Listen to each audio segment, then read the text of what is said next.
మన ప్రభువైన యేసుక్రీస్తు నామములో మీకు వందనాలు. బాగున్నారా? దేవుడు మిమ్మల్ని దీవించుగాక.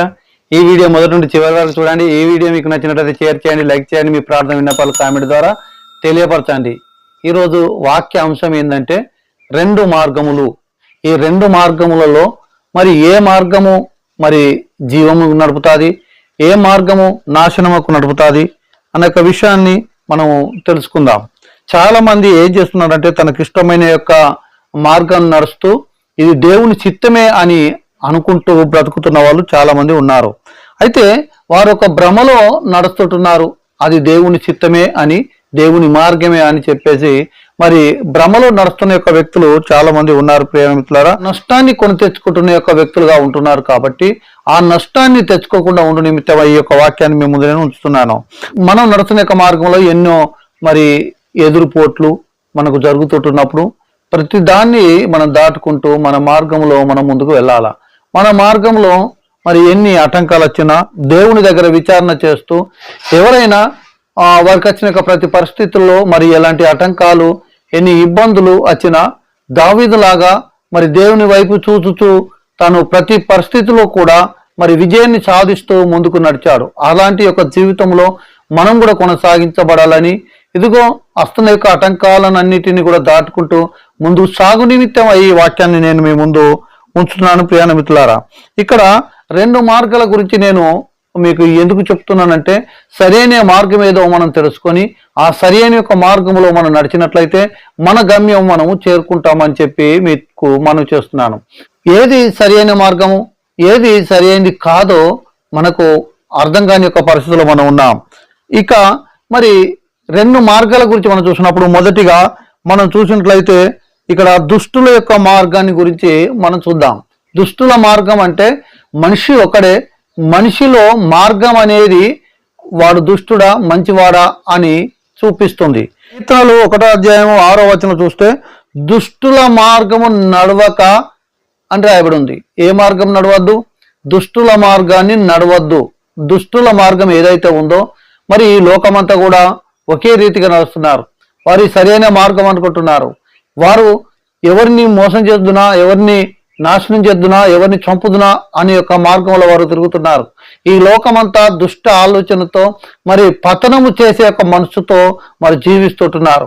కనుక నిజమైన క్రైస్తవుడు మరి ఆ దుష్టుని మార్గంలో నడవకుండా మనకు సపరేట్ అయిన ఒక మంచి మార్గం ఉంది అనే యొక్క సంగతిని మనము గమనించాలి. ప్రియాణ మిత్రులారా, దుష్టుల మార్గము నాశనమునకు మరి నడుపును అని రాయబడి ఉంది. అంటే దుష్టుడు నడుస్తున్న మార్గం అది సరి అయిందని అనుకుంటున్నాడు, కానీ తుదకి ఆ మార్గము మరి ఒక నాశనములోనికి వారిని తీసుకుని వెళ్తాది. నాశనంలోనికి తీసుకుని వెళ్ళేంత వరకు కూడా ఆ వ్యక్తికి అర్థం కాదు అని మీకు నేను మనవి చేస్తున్నాను. గోదావరిలో పడవ నడుపుతున్న ఒక వ్యక్తి తను పడవ నడుపుతూ మరి అక్కడ జీవనోపాధి గడుపుకుంటున్నాడు. ఆ వ్యక్తికి ఏం జరిగింది అంటే ఆ పడవ నడుపుతున్న సమయంలో తనకు కొంచెము గిరాకీ తక్కువ ఉండడం బట్టి మధ్యాహ్నం సమయం కొంచెం పడుకుంటా అని చెప్పేసి అదే ఓడలో తను పడుకున్నాడు. ఆ ఓడ ఒకదాన్ని కట్టేసి మరి అక్కడ పడుకొని ఉన్నాడు. పడుకొని ఉన్న తర్వాత అటు ఇటు ఊగింది. ఆ తాడు తెంపుకొని ఆ ఓడ ముందుకు సాగడం మొదలుపెట్టింది. అది వెళ్ళిపోతుంది. ఆ ఓడ మరి తాననుకుంటున్నాడు నేను మంచిగానే సురక్షితంగా పడుకొని ఉన్నానని, కానీ ఆ ఓడ వెళ్ళిపోతూ ఒక ఎత్తైన ఆ ప్రాంతం దగ్గరికి వస్తుంది. చాలా మంది చూసి అంటున్నారు, అరే వీడు మునిగిపోయేటట్టున్నాడు, నాశనానికి వెళ్ళిపోతున్నాడు, అరే వీడిని ఎట్లా కాపాడాలని చెప్పేసి బయట నుండి కేకలు వేసి పిలుస్తుంటే తాను అనుకుంటున్నాడు ఇదిగో గిరాకీ కొరకేం పిలుస్తున్నాడేమో, ఇక నిద్ర నుండి నేను మేల్కోలేనని చెప్పేసి ఇంకా నిద్రపోతున్నాడు. ప్రియాణ మిత్రులారా, చివరికి తాను ఒక పెద్ద ఎత్తిపోత నుండి కింద మరి పడే సమయం వచ్చేసింది. కళ్ళు తెరుచుకున్నాడు, కానీ దాని నుండి తప్పించుకునే మార్గం లేక దాంట్లో హతుడైపోయాడు. ఇక ఈ మాట నేను ఎందుకు చెప్తున్నానంటే ఎంతో మంది చెప్పినప్పటికీ కూడా తను లేవలే. అలాగనే మానవుడు ఏ రీతిగా ఏ మార్గం నడుస్తున్నది తనకు అర్థం కాదు. ఒక వ్యక్తి చెప్పుతుంటే వాడు చెప్పుతున్న మాటలు వినరు. మార్పిడి చేస్తున్నాడనో లేకుంటే ఏదో చేస్తున్నాడని చెడుగా ఆలోచన చేస్తున్న ఒక వ్యక్తులు ఉన్నారు. మంచి మార్గం ఏదైతే ఉందో ఆ మంచి మార్గాన్ని వారు పట్టుకోకుండా వారు దుష్టులు నడిచే యొక్క మార్గాన్ని నడుపుతుంటారు. ప్రియాణ మిత్రులారా, నేను ఫేస్బుక్లో యూట్యూబ్లో చూస్తుంటున్నప్పుడు ఈ మధ్యలో మరి ఒక కుంభమేళం అని జరుగుతుంది. దాంట్లో కొంతమంది చూసినట్టయితే వారు నాగ సాధువులు ఒక్కొక్క వ్యక్తిని ఎదురెత్తి నుండి కొట్టుకునే పోతున్నారు. వారు చేతిలో కత్తులు, వారి చేతిలో మరి భయంకరమైన ఆయుధాలతో వారు ప్రయాణం చేస్తుంటున్నారు. వారు ఎవరు అడ్డమైతే వాళ్ళని తంతున్నారు, కొడుతుంటున్నారు. అంటే ఇదేనా అండి ఒక మంచి మార్గం అనేది? ఇతరులకు సహాయం చేయగలిగిన ఒక మార్గం కాదు. అక్కడ చూస్తుంటే అంత భయంకరంగా ఉంది, చూస్తే అది చాలా బాగలేదు. అయినప్పటికీ కూడా జనము దాన్ని వెంబడిస్తుంటున్నారు. అది దుష్టుల మార్గం అని తెలిసినప్పటికీ కూడా అలాంటి మార్గమే సరి అయిందని చెప్పేసి వాదనలు జరుగుతుంటున్నాయి. మంచి మార్గాన్ని చెడుకు చేస్తున్నారు, చెడు మార్గాన్ని మంచిగా మాట్లాడుతున్న యొక్క వ్యక్తులు ఉన్నారు. ప్రియమైన మిత్రులారా, ఒక విషయాన్ని గమనించండి. ఇక్కడ సరైన మార్గం కాదు అది. వారు చంపడం, కొట్టడం, కత్తులు పట్టుకుని తిరగడం అది సరైనది కాదు. కానీ దాన్ని చూసి మురిచిపోతున్న యొక్క పిచ్చి జనం చాలా మంది ఉన్నారు. ఇక్కడ మనం చూసినట్లయితే మరి అలాంటి యొక్క మార్గం తాను నడుస్తున్నది సరి అయింది అనుకుంటున్నాడు, కానీ చివరికి నాశనములకు వెళ్ళేదాకా ఆ వ్యక్తికి అర్థం కాదు. ఒక వ్యక్తి చెప్పింది కూడా వినలేడు. అందుకొరకే రాయబడింది ఇక్కడ, దుష్టుల మార్గము నాశనమునకు నడుపుతాది అని ఇక్కడ రాయబడి ఉంది. ప్రియమైన మిత్రులారా, అలాగే సామెతలు 16వ అధ్యాయం దాని 18వ వచనంలో చూస్తే మరి ఈ యొక్క గర్వము అనే యొక్క వ్యక్తిని నాశన ద్వారమునకు నడుపుతుందని రాయబడి ఉంది.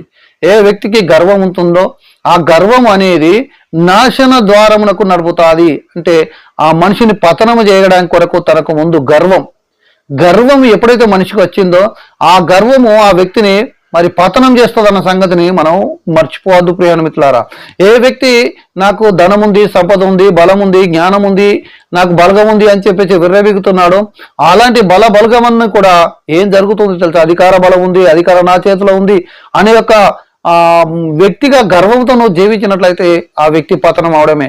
మీకు తెలుసా, మనం చూస్తున్నాం కొంతమంది నాయకులను, ఆ వ్యక్తి అధికారంలోకి వస్తారు, అధికారంలోకి వచ్చిన తర్వాత ఆ వ్యక్తి వైఖరి మారిపోతుంది. ఆ వ్యక్తి తిరిగి గర్వంలోకి వస్తాడు. వాడెంత వీడెంత అనే యొక్క స్థితికి వస్తాడు. చివరికి ఆ వ్యక్తి పడిపోతుంటారు. చిన్న ఉపమానం కూడా నేను చెప్పాలనుకుంటున్నాను ప్రియమైన మిత్రులారా. ఒకరోజు ఒక గడ్డి పరక కింద భూమి మీద మరి ఉంటుంది, పైన ఒక పెద్ద మర్రి చెట్టు కనబడుతుంటుంది. ఆ మర్రి చెట్టు ఆ కింద గడ్డి పరకను చూసి నవ్వడం మొదలు పెట్టిందట. నీ బతుకెంత, నువ్వు గాలెత్త కొట్టుకుపోతావు, నీ బ్రతుకు ఎంత, నేను ఎంత స్ట్రాంగ్ గా ఉన్నానో చూడు, నేను తాతల నాటుతుంది ఉన్న యొక్క వ్యక్తిని అని చెప్పేసి ఆ కిందున్న యొక్క గడ్డి పరకను చూసి నవ్వడం మొదలు పెట్టిందట ఈ యొక్క మర్రి చెట్టు. ఒకరోజు ఒక గాలి దూరం వచ్చేసింది, భయంకరమైన గాలి. మీకు తెలుసా అండి, ఆ గాలి రాగానే ఈ యొక్క మర్రి చెట్టు గూటేర్లకు లేచిపోయి కింద పడిపోయింది. ఆ తర్వాత ఈ గడ్డి పరక ఆ గాలిని చూసి అంగి కిందికి భూమిన పడుకుంది. అప్పుడు ఆ మర్రి చెట్టు అనుకుందంట, ఇదిగో నా బతికే గింత ఘోరంగా ఉంది, ఈ గడ్డి పరక అయితే ఎక్కడ ఉందా లేదా ఎక్కడ కొట్టుకుపోయి పడ్డదో అని తీసి చూస్తే ఆ గడ్డి పరక మళ్ళీ అలాగనే నిలబడి ఆడుకుంటున్నదంట. అప్పుడు ఆ మర్రి చెట్టు అడిగిందట, ఏమి, ఎలా నీకు ఇది సాధ్యం? గాలి వచ్చినప్పుడు నేను పడిపోయాను, నువ్వెందుకు పడిపోలేదంటే, నేను గాలి వచ్చినప్పుడు నేను అంగిపోయాను, నువ్వు గాలి వచ్చినప్పుడు ఎదురుగా నిలబడ్డావు. ఈరోజు గర్వం అనేది అంతేనండి.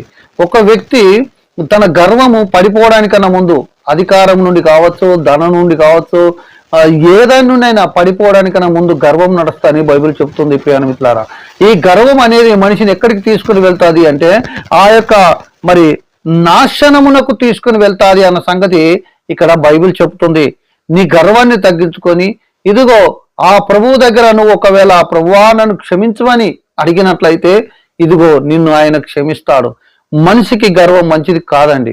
ఇక పతనములోనికి నాశనంలోకి నడిపేది ఆ గర్వమే అన్న సంగతిని మర్చిపోవద్దు ప్రియమైన మిత్రులారా. మూడో విషయానికి చూసినట్లయితే హోషేయ 4వ అధ్యాయం 6వ వచనం కనబడుతుంది. దేవుని జ్ఞానము లేని వారు నశించిపోతారంట. ఎవరు నశించిపోతారు? మళ్ళా మూడవదిగా చూసినట్టయితే దేవుని జ్ఞానం అనేది కావాలా, దేవుని జ్ఞానం లేని వారంతా నశించిపోతారు అని రాయబడి ఉంది. మరి దేవుని ఏ జ్ఞానం లేకుండా మనిషి ఉన్నాడండి? ఏ జ్ఞానం లేకుండా మనుషులు బ్రతుకుతారు? ఒక విషయం గమనించండి. ఇక దైవ జ్ఞానం వేరు, మానవ జ్ఞానం వేరు, లోక జ్ఞానం వేరు, దైవ జ్ఞానం వేరు. దైవ జ్ఞానం అంటే ఎలాంటిదంటే దేవుడు ఎవరు అని పరీక్ష చేయగలిగింది దైవ జ్ఞానం. యేసు ప్రభు పుట్టినప్పుడు 3 జ్ఞానులు బయలుదేరారు. ఏ జ్ఞానులండి వాళ్ళు దేవుడు ఎవరు అని పరిశోధన చేసే, పరీక్ష చేసే మరి జ్ఞానులు వాళ్ళు. దేవుని గురించి పరీక్ష చేసే జ్ఞానులు వాళ్ళు. ఆ వ్యక్తులు మరి దేవుణ్ణి వెతికి లాస్ట్కు నిజమైన దేవుణ్ణి పట్టుకున్నారు. అంటే వారి జ్ఞానం అనేది కొన్నిసార్లు పక్కకు తీసుకుని వెళ్ళినప్పటికీ కూడా చివరికి దేవుని దగ్గరికి నడిపించిందండి. అది దేవుని వెతికే జ్ఞానం. ఈ సమాజంలో చాలా మంది ఉన్నారు, దేవుణ్ణి వెతికే జ్ఞానం లేదు, దేవుణ్ణి తిట్టే జ్ఞానం ఉంది, దేవుడు ఎవడు అనే జ్ఞానం ఉంది. ఈరోజు దేవుడి మీద ఇష్టమున్న మాటలు మాట్లాడే వ్యక్తులుగా ఉన్నారు. అది కాదండి. అసలు దేవుడు ఎవరు అని పరీక్ష చేయరు వాళ్ళు. ఇదిగో మాదే సరి అయింది, మాదే మొదటి ఉన్నది, మాది సరి అనే యొక్క త్రోవ అన్న యొక్క విధంగా చాలా మంది నడుస్తుంటున్నారు ప్రియమిత్రులుగా. ఇలాంటి యొక్క జ్ఞానంతో నడిచే వారంతా కూడా ఎక్కడికి వెళ్ళిపోతున్నారు అంటే నాశనంలోనికి వెళ్ళిపోతారు అని బైబిల్ చెబుతుంది.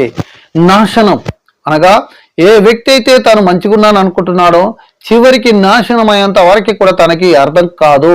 పతనమైపోయేటప్పటికి తనకు అర్థమైన తనకు తప్పించుకునే మార్గం ఉండదు ప్రియానమిత్రులారా. ఇక్కడ రాయబడి ఉంది, దేవుని జ్ఞానం లేని వారు నశించిపోతారు, నాశనంలోనికి వెళ్ళిపోతారు అని రాయబడి ఉంది. వారి ప్రయాణం అంతా ఎట్లాగుంది? దేవుని జ్ఞానం లేదు కాబట్టి వారి ప్రయాణం అంతా కూడా నాశనంలోనికి మాత్రమే ప్రయాణం చేస్తుంటుంది. ఎన్ని రోజులు ప్రయాణం చేసినా, ఎంత భక్తి చేసినా, ఎంత నీతిగా జీవించినా వారి ప్రయాణం చక్కగా లేనందున నాశనంలోనికి వెళ్ళిపోతున్నాడు. అది దేవుని వాక్యం చెలవిస్తుంది ప్రియమిత్రులారా. అందుకొరకే దైవ జ్ఞానం కావాలా. దైవ జ్ఞానం అంటే ఏందండి? నాకు అన్ని తెలుసు, నాకు దేవుడు ఎవరో తెలుసు, ఇది కాదండి దైవ జ్ఞానం అంటే. దేవుడు అనేవాడు ఎలాగుండాలి, దేవుడు అనేవాడు పరిశుద్ధుడై ఉండాలా, దేవుడు అనేవాడు నీతిమంతుడై ఉండాలా, దేవుడు అనేవాని యొక్క తత్వం ఏంటిది, వారి గుణాలు ఏంటిది, ఏ రీతిగా ఉంటే దేవుడు, ఇతన్ని భక్షించేవాడు దేవుడా, రక్షించేవాడు దేవుడా, కాపాడేవాడు దేవుడా, మనల్ని నాశనం చేసేవాడు దేవుడా. అసలు దేవుడు అంటే ఎవరు, ఎలాంటిగా ఉండాలా? దేవునికి ఒకవేళ కామ ఆలోచన కలిగిన వాడు దేవుడా, ఎలాంటి యొక్క చెడు లేనివాడు దేవుడా? ప్రియమిత్రులారా, పరీక్ష చేస్తున్నప్పుడు అది అర్థమవుతుంది. నిజమైన దేవుడు ఎవరు అన్నది ఖచ్చితంగా దాన్ని పరీక్ష చేస్తే తప్ప అది అర్థం కాదు అని చెప్పేసి మీకు మనవి చేస్తాను. దేవుని జ్ఞానం లేక వీళ్ళంతా చెడిపోతున్నారు, పాడైపోతున్నారు, నాశనంలోకి వారు వెళ్ళిపోతున్నారు అని రాయబడి ఉంది ప్రియమిత్రులారా. అలాగనే మనము 4వ విషయం వచ్చినట్టయితే 1 తిమోతిలకు రాసిన పత్రిక 6వ అధ్యాయం 9వ వచనం చూస్తే ధనాపేక్ష నాశనములోనికి నడుపును అని రాయబడి ఉంది. ధనాపేక్ష ఏ వ్యక్తికి ఉంటుందో ఆ ధనాపేక్ష దేవుని దగ్గరికి నడపదు, సత్య మార్గంలోకి నడపదు. ధనము సంపాదన కావాలి అనుకుంటున్న యొక్క వ్యక్తి తాను నాశనంలోనికి వెళ్ళిపోతాడని రాయబడి ఉంది. వారు అక్కడికి వెళ్ళేదాకా అర్థం కాదు, ప్రమాదం పొంచి ఉంది, ఆ ప్రమాదంలోకి వచ్చేదాకా అర్థం కాదు ప్రియమిత్రులారా. ఒక వ్యక్తి మాకు తెలిసిన ఒక వ్యక్తి ఉండే. ఆ వ్యక్తి చాలా మంచి వ్యక్తి, మంచి భక్తిపరుడు. తాను ఒక జాబ్ పొందుకున్నాడు. ఆ జాబ్ పొందుకున్న తర్వాత తనతో పాటు జాబ్ పొందుకునే యొక్క వ్యక్తులు కూడా తన స్నేహితుడు ఉండేవాడు. తాను చాలా డబ్బు సంపాదించాడు. తాను సంపాదిస్తున్న తర్వాత తన భార్య అంది, ఇదిగో నువ్వెందుకు మోసం చేసి డబ్బు సంపాదిస్తలేవు, నువ్వెందుకు లంచం తీసుకుంటలేవు, నువ్వెందుకు ఈ యొక్క వాళ్ళ లెక్క అతని లెక్క నువ్వు కారు కొనలేదు, నువ్వెందుకు అట్లాగా బిల్డింగ్ కట్టలేదు, వాళ్ళు ఎట్లా ఉన్నారు నువ్వెట్లున్నావు అని చెప్పేసి ఏడడం మొదలుపెట్టింది. తన కుటుంబము, తన పిల్లలు వారు అంటున్న యొక్క మాటలు తట్టుకోలేక లంచం తీసుకోవడం మొదలుపెట్టాడు. ప్రియమిత్రులారా, ఏం జరిగిందో తెలుసా? తను లంచం తీసుకుంటూ పట్టుబడ్డాడు. ఆ తర్వాత తన ఉద్యోగం పోయింది. ఒక భయంకరమైన ఒక పరిస్థితిని అనుభవించవలసి వచ్చింది. ఈరోజు ఎలాగంటే నాశనంలోకి వెళ్ళేంత వరకు ఆ వ్యక్తికి అర్థం కాదు. అది సరి అయింది అని అనుకుంటాడు, కానీ అప్పుడు ఎప్పుడైతే నాశనం సంభవిస్తాదో అప్పుడు ఏమి చేయలేడు అన్న సంగతిని మీతో నేను మనవి చేస్తున్నాను ప్రియమిత్రులారా. తప్పించుకునే మార్గం కూడా లేదు, ఎందుకంటే తను నడుస్తున్న మార్గమే అలాంటిది. తన మార్గం సరి అయింది కాదు, తన మార్గమే ధనాపేక్షతో వెళ్తున్న మార్గం. ధనము సంపాదించుకున్నవాడు దేవుణ్ణి సంపాదించలేడు, దేవుణ్ణి సంపాదించుకున్నవాడు ధనం సంపాదించలేడు. నిజమైన దేవుడు ఉన్నవాడు ఏ వ్యక్తి అయితే ఉన్నాడో ఆ వ్యక్తి ధనాన్ని ఎప్పటికి కూడా సంపాదించలేడు. ధనాన్ని ఎక్కువ సంపాదించిన యొక్క వ్యక్తి ఎవరైతే ఉన్నారో ఆ వ్యక్తి ఎట్టి పరిస్థితుల్లో ఎన్నటికీ దేవుని సంపాదించుకోజాలడు. అట్లాంటప్పుడు మీకు ఒక అనుమానం రావచ్చు, పితరులు మనకున్న ముందు భక్తులు ఉన్నారు కదా, వారు చాలా మిక్కిలి ధనవంతులుగా ఉండేవారు. మరి వారు దేవుని ఎలా సంపాదించుకున్నారనే ఒక ప్రశ్న చాలా మందికి వస్తుంది ప్రియ మిత్రులారా. ఆ కాలానికి ఈ కాలానికి, అప్పటి భక్తికి ఇప్పటి భక్తికి, మన పితరుల యొక్క భక్తికి మన భక్తికి చాలా తేడా అయిపోయింది. ఈరోజు మరి అలాంటి యొక్క భక్తి చేస్తున్న ఒక వ్యక్తులు చాలా తక్కువ ఉన్నారు. తక్కువ వ్యక్తులు ఉన్నారు కాబట్టి ఆ వ్యక్తులను కొద్ది మందిని మాత్రమే ధనవంతులు ఉన్నారు అని మనం బైబిల్లో చూస్తూ ఆ వ్యక్తులు మంచిగునే ఒక వ్యక్తులు కనబడ్డారు. నేను ధనం తప్పని చెప్పడం లేదు, ధనం అవసరమే. కానీ దేవుడి వెంబడి దేవుడి జ్ఞానం కలిగిన ఒక వ్యక్తి, దేవుడిని సంపాదించుకునే ఒక వ్యక్తి తప్పకుండా ధనాన్ని కూడా సంపాదించుకుంటాడు. దేవుణ్ణి సంపాదించుకున్న వ్యక్తి ధనవంతుడు కాదని చెప్పడం లేదు, కానీ ధనం కొరకు వెళ్తున్న వాడు దేవుని సంపాదించుకోడు అని చెప్తున్నాను. ఇక్కడ మనం చూసినట్లయితే ధనాపేక్ష నాశన మార్గంలోకి నడుపుతుంది, నాశనంలోనికి వాడిని నడుపుతుంది అనేది రాయబడి ఉంది. 5వ విషయంకి వచ్చినట్టయితే మత్తయి సువార్త 8వ అధ్యాయం దాని 25-26 వచనం కనబడుతుంది. అవిశ్వాసం ద్వారా వారు నాశనములోకి వెళ్ళిపోతారు, నాశనములోకి చేరిపోతారు. ప్రేమితులారా, మనిషికి అవిశ్వాసం ఎప్పుడైతే ఉందో హఠాత్తుగా పాతాళంలోకి వెళ్ళిపోతాడు, నాశనంలోకి వెళ్ళిపోతాడు. విశ్వాసముతో నువ్వు ఏ పని చేసినా దానిలో జయం వస్తుంది. కానీ ఈరోజు చాలా మంది అవిశ్వాసాన్ని మరి నేర్పించేవారు ఉన్నారు. నీతో కాదు, నువ్వు చేయలేవు, ఇదిగో నీకు ఇది జరుగుతుంది, నీకు నష్టం జరుగుతుంది, నాకు దర్శనం ఇచ్చాడు దేవుడు, అబద్ధ యొక్క దర్శనాలు, అబద్ధ ప్రవచనాలు, ఇలాంటివి నమ్మి చాలా మంది అవిశ్వాసంలోకి వెళ్ళిపోతుంటారు. నీకేవలో మంత్రం చేశారు అని చెప్పగానే ఆ వ్యక్తి అవును ఈయన ఉన్నది చెప్పాడు, ఈ పాస్టర్ మంచోడు అని చెప్పేసి ఆ పాస్టర్ మంచోడు అనుకుంటున్నారు. కానీ నీకు మంత్రం చేయబడ్డది అన్న తర్వాత నువ్వు అవిశ్వాసంలోకి వెళ్ళిపోయి, నువ్వు భయంలోకి వెళ్ళిపోయి, నష్టంలోకి వెళ్ళిపోతున్నావు అన్న సంగతి నీకు అర్థం అవుతలేదు. నాశనం అవుతావని చెప్పినందుకు కాదు నువ్వు నాశనం అయ్యేది, ఆ వ్యక్తి చెప్పినందుకు నాశనం అవుతున్నావు. అది గుర్తెరగండి. చాలా మంది మరి ఇలాంటి వాళ్ళ మాటలు నమ్మి, అబద్ధాలను నమ్మి ఈరోజు మనం అవిశ్వాసాలకు వెళ్ళిపోతున్నాం. ఒక వ్యక్తి అవిశ్వాసానికి రావడానికి కారణం ఏంటిది అంటే ఆ వ్యక్తి అబద్ధాలను నమ్మడమే. అబద్ధాలను నమ్మిన యొక్క వ్యక్తి రాను అవిశ్వాసాలకు వెళ్ళిపోతాడు, విశ్వాస భ్రష్టులుగా మారిపోతారు. అబద్ధం అనేది నమ్మకుండా సత్యంలోని మనం జీవించినట్లయితే ఆ సత్యం మనలో స్వతంత్రులుగా చేస్తుంది. ప్రియమిత్రులారా, నాశనముకు నడిపే మార్గం కాదు సత్యం. ఈరోజు ఇక చాలా మంది ఏం చేస్తున్నారు అంటే మరి ఇక్కడ అవిశ్వాసంలోకి వెళ్ళిపోతున్నారు, దేవుడి మీద విశ్వాసం లేని వారుగా అయిపోతున్నారు. కారణం ఏంటంటే తను నమ్మకంగా లేరు, చేస్తున్న భక్తి సరిగ్గా లేదు. ఆ వారి యొక్క సరిగ్గా ఉన్నట్లయితే దేవుడు తప్పకుండా ఆశీర్వదిస్తాడు. వారికి సరిగ్గా ఉండరు కానీ దేవుడి మీద మరి నింద వేస్తారు, వారికి విశ్వాసం ఉండదు కానీ దేవుడి మీద నింద వేస్తారు. అలాంటి యొక్క వ్యక్తి ఎక్కడ నడుస్తున్నాడు అంటే నాశన మార్గములకి నడుస్తున్నాడు అన్న సంగతి ఇక్కడ మనము గమనించాలి ప్రియమిత్రులారా. ఆ సామెతలు 13వ అధ్యాయం దాని 3వ వచనం చూసినట్లయితే ఊరికనే మాట్లాడువాడు నాశనములకు వెళ్ళిపోతున్నాడు. అంటే ఊరికే మాట్లాడుకుంటుంటాడు, ఊరికనే మాట్లాడుతూ ఉంటాడు, వాని అవసరం లేదు. ఎంత తక్కువ మాట్లాడితే అంత మంచిది. ఊరికనే మాట్లాడువాడు నాశనంలోకి వెళ్ళిపోతాడు. మన మాటలు ఎంత తక్కువ ఉంటే అంత మనకు మంచిది. మనం మాట్లాడే మాటల్లో ఇతరులు మరి తప్పు పడతారు. మన మాటలు మాట్లాడుతున్నప్పుడు దాంట్లో దోషం ఉంటుంది. మనం మాటలు మరి ఎంత తగ్గించుకుంటే అంత జీవ మార్గంలోకి వెళ్ళిపోతాం, ఎంత మనం ఎక్కువగా మాట్లాడితే అంత నాశన మార్గంలోకి వెళ్ళిపోతామని ఇక్కడ బైబిల్ చెప్తుంది ప్రియమిత్రులారా. అలాగనే మనం 7వ విషయానికి వచ్చినట్లయితే 1 దినవృత్తాంతములు 15వ అధ్యాయం 13వ వచనం కనబడుతుంది. దేవుని మందసమును మర్చిపోయిన వారు నాశనములోకి వెళ్ళిపోతున్నారు. దేవుని మందసాన్ని మర్చిపోయి, అనగా దేవుని సన్నిధి మర్చిపోయి, దేవుని సన్నిధికి రాకుండా, చర్చికి వెళ్లకుండా, దేవుని మందిరానికి దూరమై, ప్రార్థనకు దూరం అయిపోయి, భక్తికి దూరం అయిపోతున్న ఒక వ్యక్తి మెల్లగా నాశన మార్గములకు వెళ్ళిపోతున్నాడు అన్న సంగతిని మీ ముందు నేను ఉంచాను ప్రియమిత్రులారా. 7 విషయాలు మీ ముందు నేను ఉంచాను. ఈ 7 విషయాలు కూడా నాశనంలోకి నడిపే యొక్క మార్గాన్ని మనం చూసాం. అలాగనే మరి మరొక కొన్ని విషయాలు మీ ముందు నేను ఉంచుతాను. జీవమునకు పోయే మార్గం, అనగా జీవమునకు మనం వెళ్ళాలి అంటే ఏ మార్గం నడవాలా, ఏం చేయాలా, కొన్ని విషయాలు మీకు నేను మీ ముందు ఉంచాలనుకున్నాను. యోహాను సువార్త 14వ అధ్యాయం 6వ వచనం చూస్తే యేసుక్రీస్తు జీవమై ఉన్నాడు అంటే యేసుక్రీస్తు జీవమై ఉన్నాడు, ఆయనే మార్గము, ఆయనే జీవమై ఉన్నాడు, ఆయనే మార్గం. అనగా యేసుక్రీస్తులో ఉన్నవాడు మరి జీవ మార్గంలోనికి వెళ్తాడు, జీవంలోనికి వెళ్తాడు అని సంగతి ఇక్కడ మనం గమనించాలి. 2వ విషయం ఖచ్చితంగా యోహాను 3వ అధ్యాయం 36వ వచనంలో మనకు కనబడుతుంది. మరి విశ్వాసము జీవమునకు ద్వారం అంటే ఉంది. అనగా యేసుక్రీస్తు ప్రభుల యందు మరి విశ్వాసం ఉంచినట్లయితే జీవమునకు మనం వెళ్తాం, జీవ మార్గంలోకి వెళ్తాం. ఆయన మీద విశ్వాసం లేకుంటే ఇక నువ్వు జీవ మార్గంలోకి ఎట్లా వెళ్తావు? అసలు ఆయన మీద విశ్వాసం ఉండకుండా ఎవరి మీద మనకు విశ్వాసం ఉంటుంది? ఈ లోకాన్ని అన్నిటిని నమ్ముతాం, అన్నిటి మీద విశ్వసిస్తాం, లాస్ట్కు పారాసిటమాల్ మీద కూడా విశ్వసిస్తాం. కానీ దేవుడి మీద విశ్వసించడం మనతో కాదు. దేవుడి మీద విశ్వాసం ఉంచని వాడు నాశనంకి వెళ్తాడు. దేవుడి మీద విశ్వాసం ఉంచిన వాడు జీవ మార్గంలోనికి వెళ్తాడు, జీవంలోనికి వెళ్తాడు అన్న సంగతి ఇక్కడ మనం గమనించాలి ప్రియ మిత్రులారా. రోమపత్రిక 8వ అధ్యాయం 6వ వచనంలో మనం చూసినట్టయితే ఆత్మానుసారమైన మనసు జీవమునకు తీసుకువెళ్తాది. ఆత్మానుసారమైన మనసు, నీ ఆత్మ ఇది తప్పు అన్నప్పుడు దాన్ని తప్పుగా నువ్వు భావించుకొని సరైన మార్గంలో వెళ్ళాల. ఆత్మ సరైన యొక్క విధంగా నేను నడిపించినప్పుడు నీ అంతరాత్మను చంపుకొని నువ్వు పని చేయవలసిన అవసరం లేదు. చాలా మంది అంతరాత్మను చంపుకొని పని చేస్తారు. ఎందుకంటే పరిస్థితులు అలాగుంటాయి.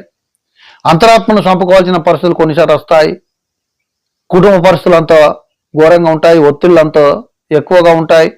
వాటిని బట్టి కొన్నిసార్లు మన అంతరాత్మను చంపుకుంటాం. అయితే మానేలే, ఏం చేద్దాంలే, అందరూ అట్లా ఉంటున్నారా, అందరు నీతివంతులేనా, అందరు సరిగ్గా బతుకుతున్నారా, అందరికి అట్లనే ఉన్నారా, పోనీ ఒక్కసారికి ఎట్లయితుందిలే.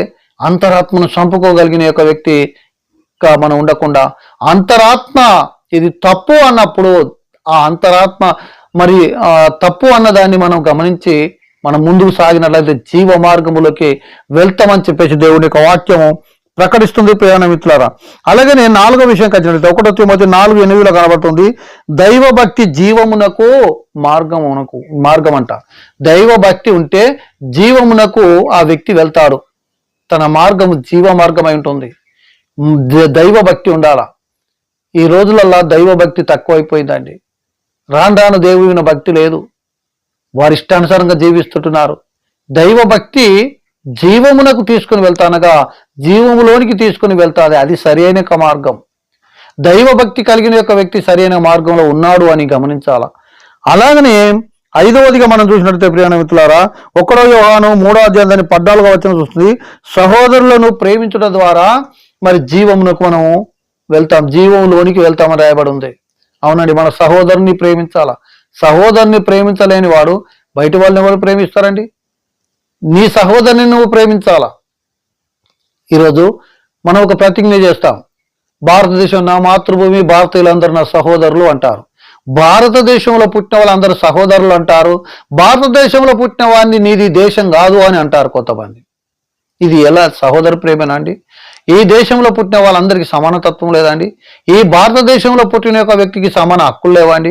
భారతదేశంలో పుట్టిన యొక్క సహోదరుని ప్రేమించవలసిన నీవు సహోదరుని నువ్వు చంపడానికి వెళ్తున్నావే, అది దోషం, తప్పు కాదండి.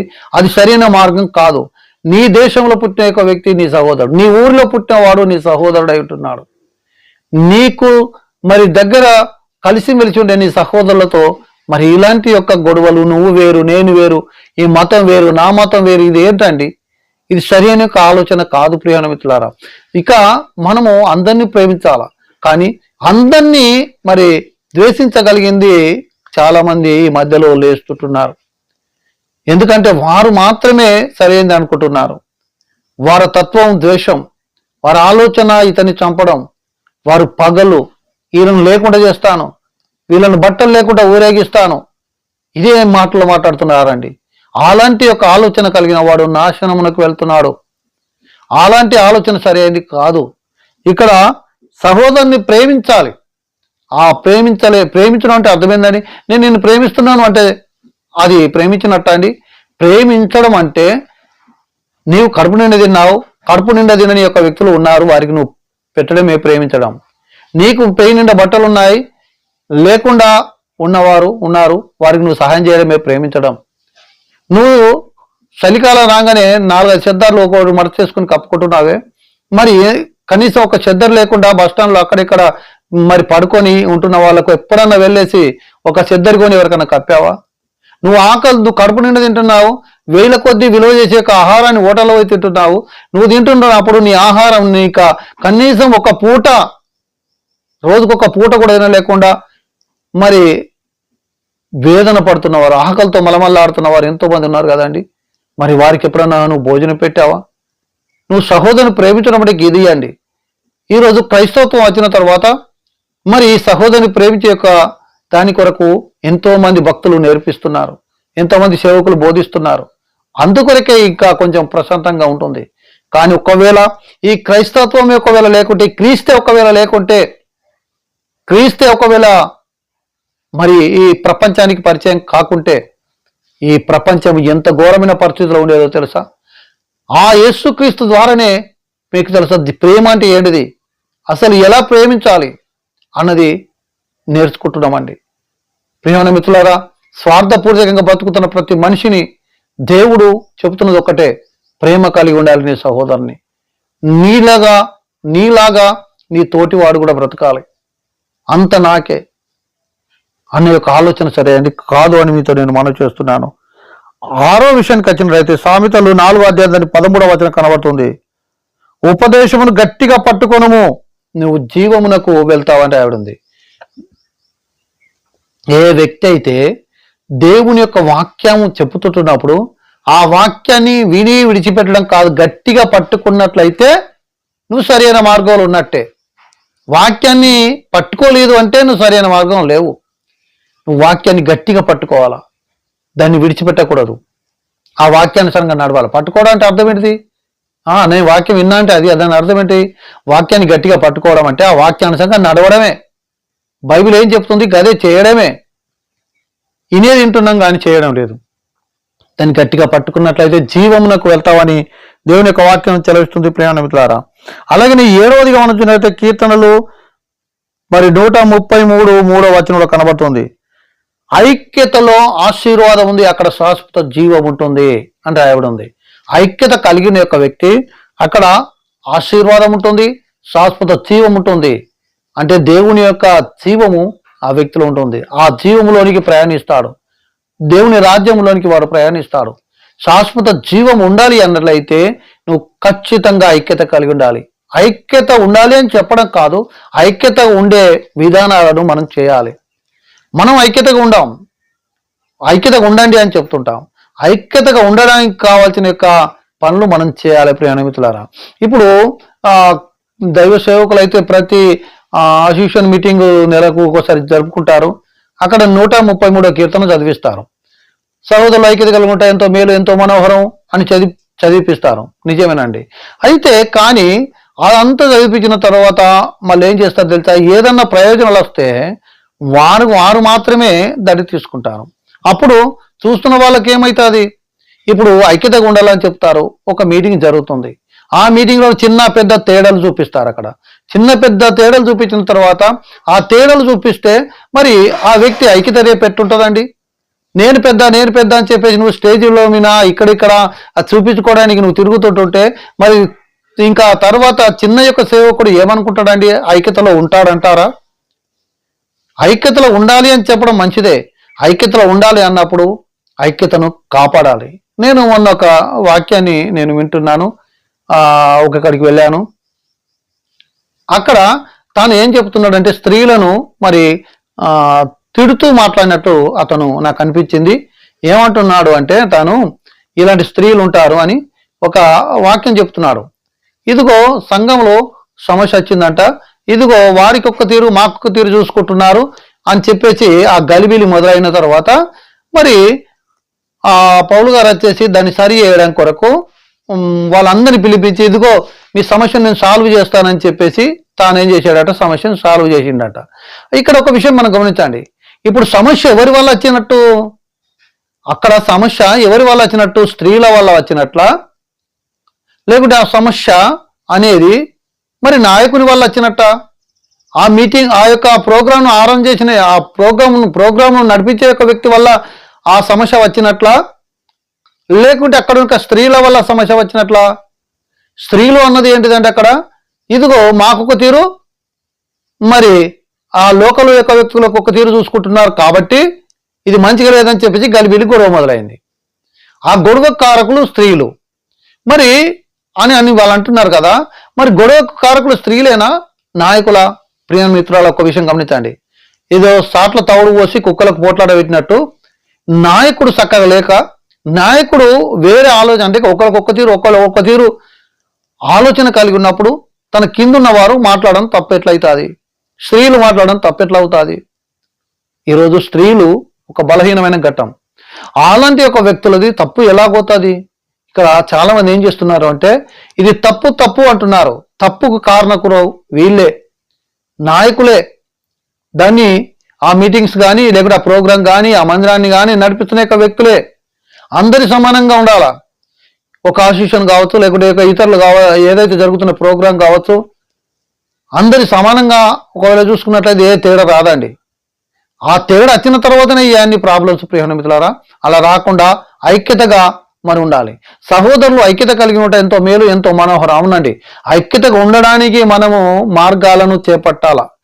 మన సంఘం ఐక్యతగా ఉండాలా, మన అసోసియేషన్ ఐక్యతగా ఉండాలా, మన ఊరు ఐక్యతగా ఉండాలా, మన యొక్క పిల్లలు ఐక్యతగా ఉండాలా, మన కుటుంబం ఐక్యతగా ఉండాలా అని చెప్పడం మంచిది. ఐక్యతగా ఉంటే ఇంకా మంచిది. ఊరు ఐక్యతగా ఉంటే చాలా మంచిది. ఊళ్ళోకి ఇంకొక చెడు రాదు. ఐక్యత అనేది దేని కొరకండి?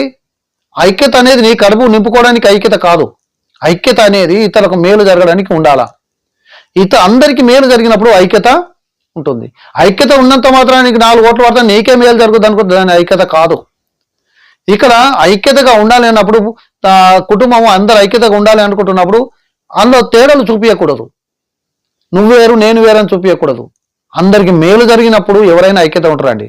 అందులో కొందరికి కీడు జరుగుతుంది అనుకోండి, ఐక్యత ఎట్లా ఉంటారండి? కొందరికి నష్టం జరుగుతున్నప్పుడు ఐక్యత ఎట్లా ఉంటారండి? ఆ నష్టం జరిగేటివి తీసేసుకోవాలా, కీడు జరిగేది తీసేసుకోవాలా. ఇప్పుడు నా దేశంలో ఐక్యతగా ఉండాలి అని కోరుకుంటున్నాం, మంచిదే. దేశంలో విభిన్నమైన ఆలోచనలు కలిగి వీళ్ళు ఉండద్దు, వాళ్ళు ఉండద్దు, ముస్లిం ఉండద్దు, క్రైస్తవులు ఉండద్దు, వీళ్ళు ఉండద్దు అని చెప్పేసి ఇష్టం ఉన్నట్టుగా మాట్లాడుతుంటే ఐక్యత ఎక్కడ కూడా ఉంటుందండి? ఇలాంటి యొక్క భేదాలు చేసుకుంటూ అంత ఒక్క తీరు ఉండాలంటే ఎట్లుంటారండి? అందరికి ఒక్క తీరు ఆలోచన కలిగినావా? అందరికి ఒక్క తీరు వసతులు కల్పిస్తున్నావా? అందరిని ఒక్క తీరు చూసుకుంటున్నారా? అందరికి ఒక్క విధానం ఉందా? లేదండి. ఐక్యత ఉండడం చాలా మంచిది. ఐక్యత జీవంలోకి నడిపిస్తుంది. ఐక్యత కలిగి ఉంటే ఆ జీవ మార్గంలోకి వెళ్తాం. ఇలా మనము ఈ 7 విషయాలు మనము కలిగి ఉన్నట్లయితే ఖచ్చితంగా జీవ మార్గంలో ఉంటాం. ఆ జీవ మార్గంలో ఉన్నవాడు ఖచ్చితంగా ఎంతో సంతోషంగా ఆనందంగా వారు జీవిస్తారు. ఇట్టి మాటలు దేవుడు దీవించును గాక. ఆమేన్.